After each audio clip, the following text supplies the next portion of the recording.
તો ડાંગર માટે પાણી હોવું જરૂરી છે, પરંતુ આ વખતે એવું તો ધોધમાર વરસાદ ખાબક્યો કે પાણી એ જ ડાંગરનો પાક બરબાદ કરી નાખ્યો। આ દ્રશ્યો છે ખેડા પંથકના। અહીં વાલોત્રી હાડેવા વિસ્તારના ખેતરોમાં જળબંબાકારની સ્થિતિ છે। અહીંના ખેતરોમાં 2.5 ફૂટ પાણી ભરાઈ જતા ડાંગરનો પાકનો ખાત્મો બોલી ગયો। માતર તાલુકાના પછાત અને સીમાડાના ગામો વાલોત્રી, હાડેવા, દલોલી અને બામણ ગામના ખેતરોમાં ભયાનક પરિસ્થિતિ ઊભી થઈ।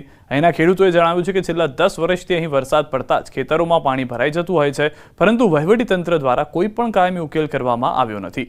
આ વર્ષે પણ વરસાદના પગલે 1000થી વધુ વીઘાની જમીન, ખેતીની જે જમીન છે તેમાં ગરકાવ થઈ છે, જેને કારણે ડાંગર સહિતના પાકોને ભારે નુકસાન થયું છે। આ માતર તાલુકાનું છેલ્લું ગામ છે વાલોત્રી।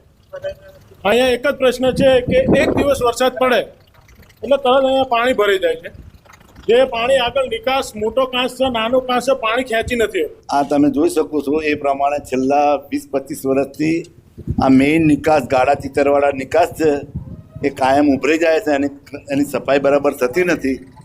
એના લઈને આ વાલોત્રી, દલોલી, વિરોજા, આડેવા અને ચાંગડા અને બામણ ગામ, આ ગામોમાં વર્ષોથી પાક નિષ્ફળ જાય છે અને ઘાસ ખાતું ચોમાસાના શરૂઆતમાં રિપેર કરવા આવે છે। પહેલેથી આનું સાફ આયોજન કરતા નહીં। આ ગામમાં અમારે વર્ષોથી વાડિયા, વાલોત્રી, દલોલી, બામણ ગામ જે મેઇન નિકાસ આવે છે એ નિકાસની આ સમસ્યા છે। ચાંગડા સુધી પાણીનો ઠેલો રહે છે અને ખેડૂતોનો હજારો વીઘાનું નુકસાન થાય છે। એક એવો વિસ્તાર છે, ડીપ એરિયા છે, અહીંથી આવતું કોહનું પાણી આ ગામડામાં જ આવી જાય છે, આગળ યોગ્ય નિકાલ થઈ શકતો નહીં અને એને લઈને અહીં આગળ એટલો બધો પાણીનો સ્ટોક થાય છે કે દર સાલ અમારે ડાંગર નિષ્ફળ જાય છે, ખેતીનો પાક કહેવાય છે કાંસ, પરંતુ એના ખેડૂતો તેને મિની નદી હોય તેમ લાગી રહ્યું છે। આ કાંસના કારણે સમસ્યા એવી થઈ છે કે ખેડા જિલ્લામાં જે 2 દિવસ પહેલા 8 ઇંચ જેટલો વરસાદ પડ્યો અને આ વરસાદ બાદ અહીંની સ્થિતિ એટલી બધી કથળી છે કે અગર 1000થી વધારે વીઘા જમીન ડાંગર પાણીમાં ગરકાવ થઈ ગઈ છે।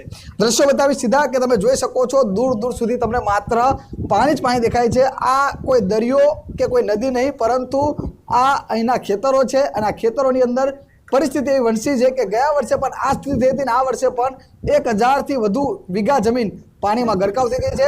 ખેડૂતોનો